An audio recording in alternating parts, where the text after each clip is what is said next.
Mardi 29 décembre 2020, à 2 jours du Nouvel An. Mesdames, Messieurs, bonsoir. Merci de choisir Diaspora FM pour vous informer. Voici les titres du journal. Le pays se porte à merveille, même s'il reste bien du sacrifice à consentir. Propos du chef de l'État ce matin au Parlement, c'était lors de son discours sur l'état de la nation. Et puis à la faveur d'une déclaration commune faite ce dimanche 27 décembre, l'opposition au régime du président Patrice Talon demande l'audit indépendant du fichier électoral. Suite aux exigences de cette opposition, la mouvance n'a pas tardé à répondre au collectif. Elle balaie du revers de la main cette demande de l'opposition. Et puis info sur le continent, l'Afrique du Sud, pays le plus touché par le coronavirus, a franchi ce week-end la barre du 1 million de cas recensés depuis le début de l'épidémie. Voilà pour le sommaire. Merci de votre aimable attention. Les détails dans un instant. Corneille Aïssé.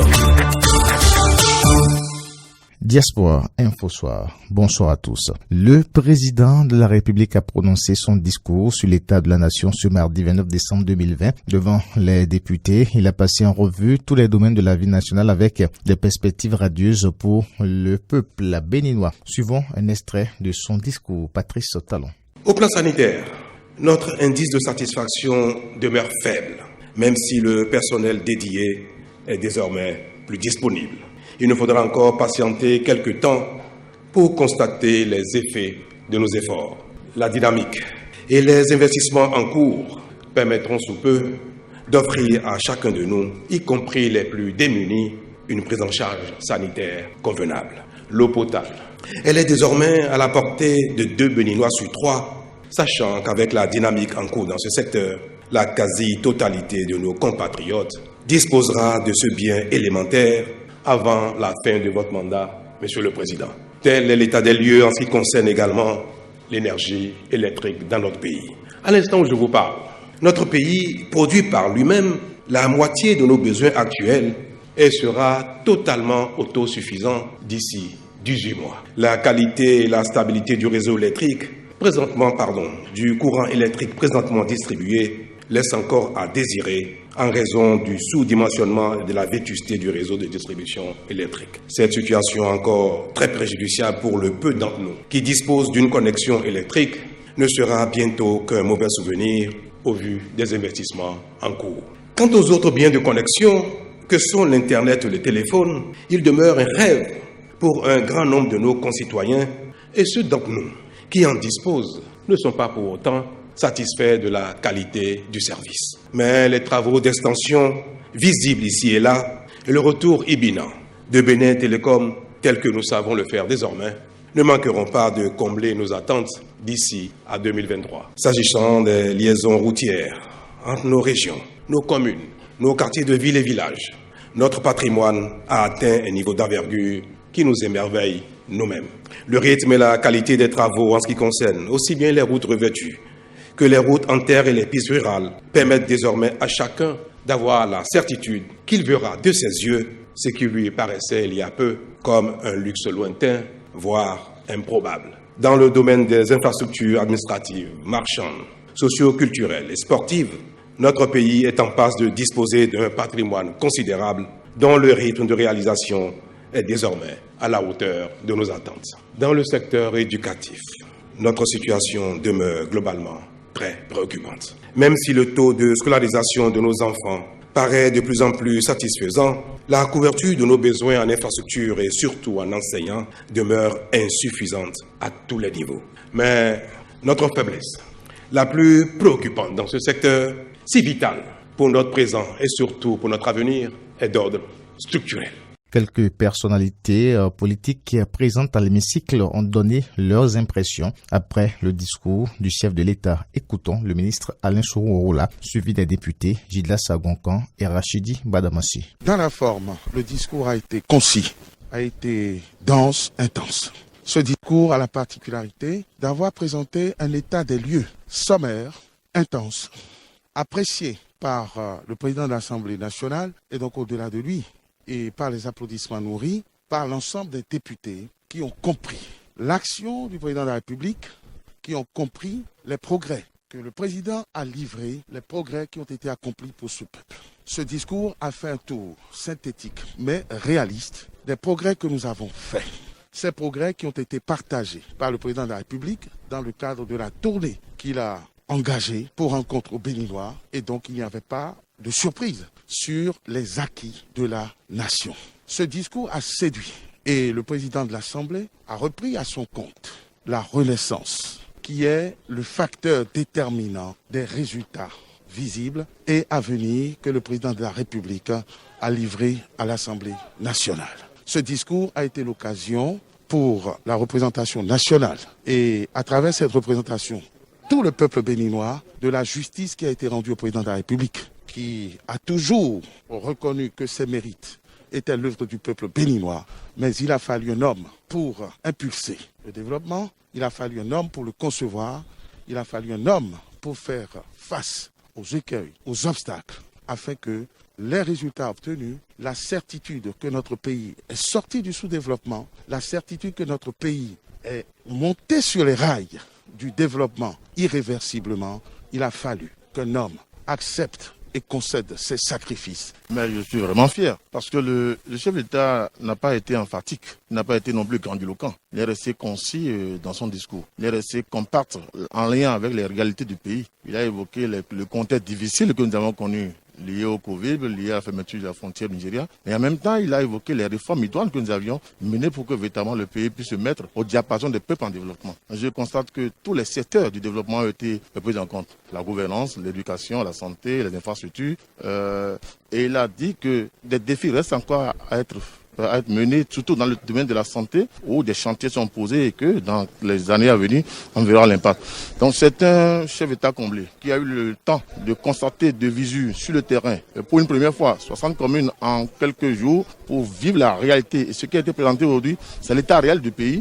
Et vivement que chacun de nous puisse se mettre dans la logique de ce développement-là. Parce que le chef d'État a dit que le succès que nous enclenchons ne dépend pas que de lui, ne dépend pas que de son gouvernement, ne dépend du sacrifice que fait l'ensemble des populations pour que véritablement le Bénin puisse être au diapason du développement comme les pays que nous admirons. Vous savez, c'est un discours vraiment de l'inédit. C'est un discours structuré, cohérent et qui tient compte de l'état réel de la nation. C'est déjà jamais vu, un discours en 20 minutes. Il nous a séduit et il a démontré à travers son discours que le Bénin est devenu un État respecté et respectable. Un État qui fait la fierté non seulement des Béninois, mais de la sous-région. Il a démontré à travers ce discours qu'il est un homme de foi. Parce qu'il a parlé de la cohésion retrouvée au sein des méthodistes et de l'Union islamique du Bénin. Le chef de l'État est conscient qu'il n'y a pas de développement sans avoir foi en Dieu. C'est très important,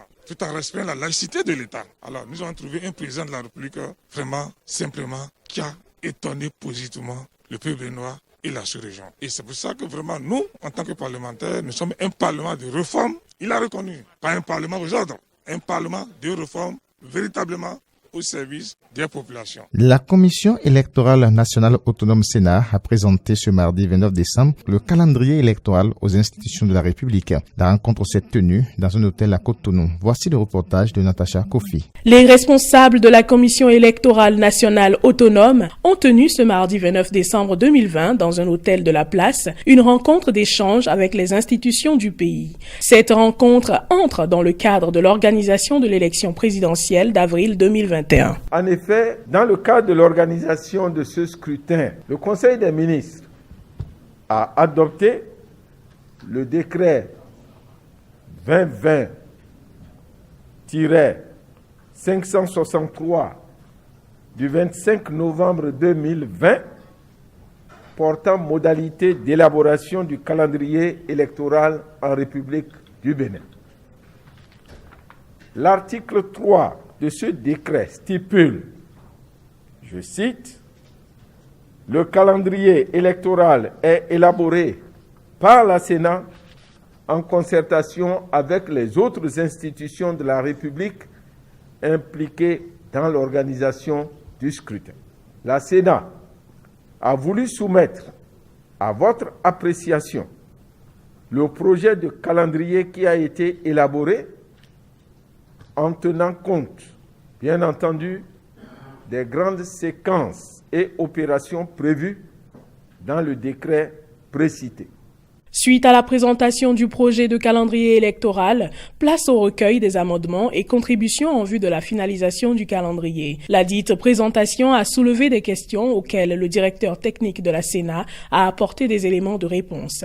Au sortir de la séance, il se dit rassuré des échanges. Donc la première date à retenir, c'est la publication du calendrier électoral qui est prévue sur les diapos que vous avez vus pour le 11 janvier prochain. Et puis après, il y a l'enregistrement des déclarations de candidature.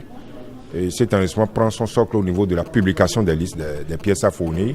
Donc, et après, il y a le déroulement du scrutin et la publication des résultats. Nous nous sommes retrouvés ce matin pour harmoniser les points de vue, notamment par rapport aux dates, et pour finaliser ce chronogramme afin que le 11 janvier, il soit publié. Je crois qu'on vient de faire une concertation totalement positive et qui enrichit, n'est-ce pas, le premier travail qui a été fait, et c'est à féliciter. Face aux inquiétudes qui subsistent, la Sénat s'emploie résolument pour la tenue effective de l'élection présidentielle de 2021. On parle encore politique dans ce journal. Les démocrates, la Grande Solidarité Républicaine, le parti Flamme Renouvelée, la dynamique unitaire pour la démocratie et le développement et la dynamique Caïvo s'opposent à l'organisation de l'élection présidentielle dans les conditions actuelles. Tous ces partis politiques de l'opposition dénoncent l'absence de l'opposition au Conseil d'orientation de supervision de la liste électorale permanente informatisée CORSLEPI et mettent en doute la liste électorale. Pour ces partis de l'opposition, il n'est pas question que la présidentielle soit organisée avec cette liste électorale qu'ils jugent non crédible. Ils exigent un audit indépendant, mais pour juger de la crédibilité de cette liste. Les opposants dénoncent également l'opacité totale qui a caractérisé la distribution gratuite d'actes de naissance à plusieurs citoyens. Enfin, dans leur déclaration conjointe, les démocrates, la DUD, la GSR, le PFR et la dynamique Caïvo dénoncent l'accaparement des institutions électorales et estiment qu'il ne saurait avoir une élection transparente et équitable sans l'intégration de l'opposition dans le processus électoral. Et la réponse de la mouvance présidentielle n'a pas tardé. Des cadres acquis à la cause du président Patrice Talon ont donné de la voix à travers un point de presse tenu lundi à Cotonou et intitulé « Le prix de la liberté, nous n'avons pas le droit d'oublier ». Ce point de presse a constitué une aubaine pour les initiateurs de rappeler quelques points mauvais de la gouvernance du régime défunt. Suivons ici la substance de leur déclaration lue par l'honorable Orden Aladati. Il y a 5 ans, face donc à l'état de dégradation sociale, politique et économique dans lequel se trouvait le Bénin, résultat de la mauvaise gouvernance sur fond de clientélisme, de népotisme, de gabégie et d'impunité, les Béninois, dans leur grande majorité, ont fait le choix du président Patrice Talon qui proposait un mandat de rupture, de relance économique et de réforme notamment politique et économique afin d'impulser une nouvelle dynamique socio-économique et culturelle à notre pays, le Bénin. Au bout d'à peine 5 années de rigueur dans la gestion et de don de soi, les résultats sont élogieux et méritent d'être consolidés. Mais malheureusement, ayant échoué dans leurs diverses manœuvres pour étouffer dans l'œuvre de restauration socio-politique et économique en cours dans le pays, et à bout d'idées, une poignée d'individus, avec en tête l'ancien président de la République, M. Yahi Boni, a décidé de s'enfoncer dans une politique de la terre brûlée. Troublé par la première phase de la tournée de reddition de comptes du président de la République, achevée en apothéose à Cotonou, les mêmes individus, encore eux et toujours eux, ont repris du service. Ils ont repris avec la foi aux calomnies, les mensonges et les jugements faciles, sans fondement, à travers ballades, exhibitions et vaudevilles. Ils ont entrepris une tentative de sape de la superstructure qui commence par prendre corps et pour lesquels d'énormes sacrifices sont consentis par le peuple béninois dans son ensemble.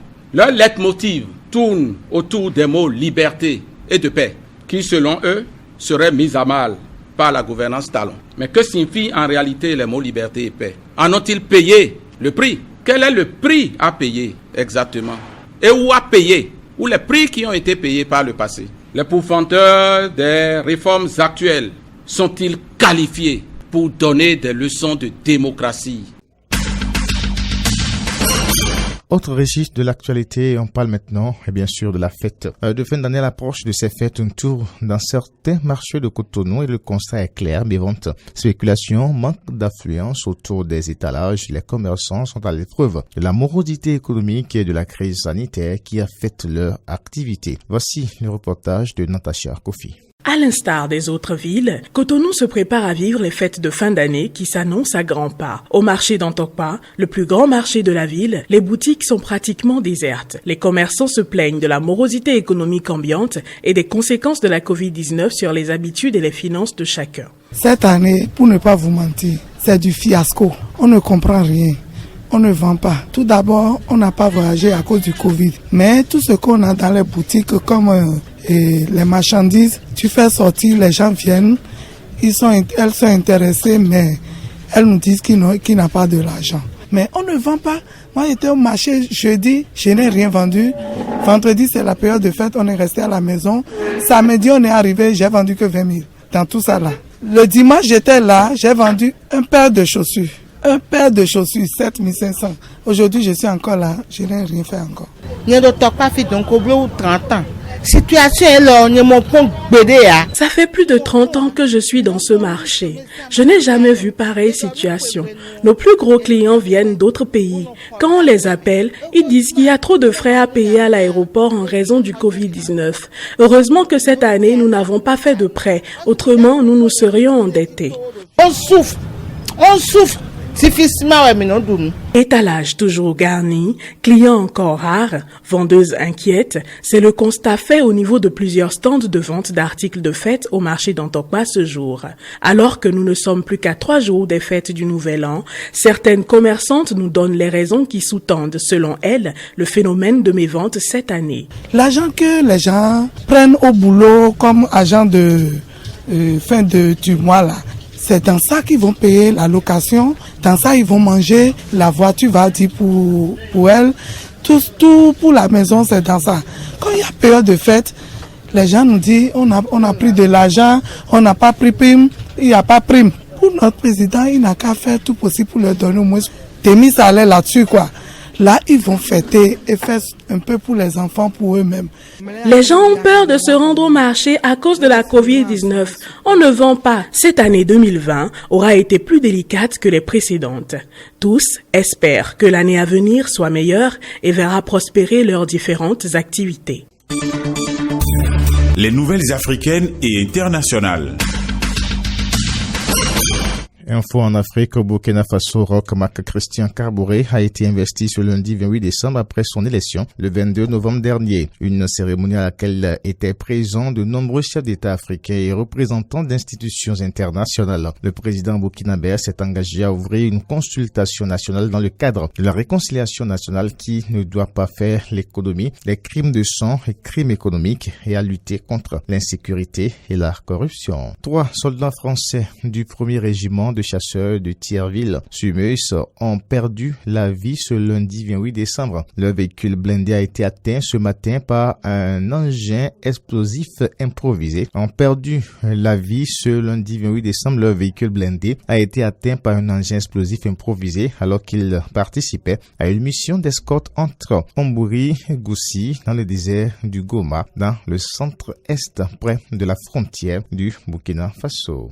Et puis l'Afrique du Sud, pays le plus touché du continent par le coronavirus, a franchi ce week-end la barre du million de cas recensés depuis le début de l'épidémie. Le pays connaît actuellement une seconde vague avec une variante du virus qui semble être plus contagieuse et responsable de la majorité des nouveaux cas. De nouvelles restrictions ont été annoncées ce lundi par le président Cyril Ramaphosa.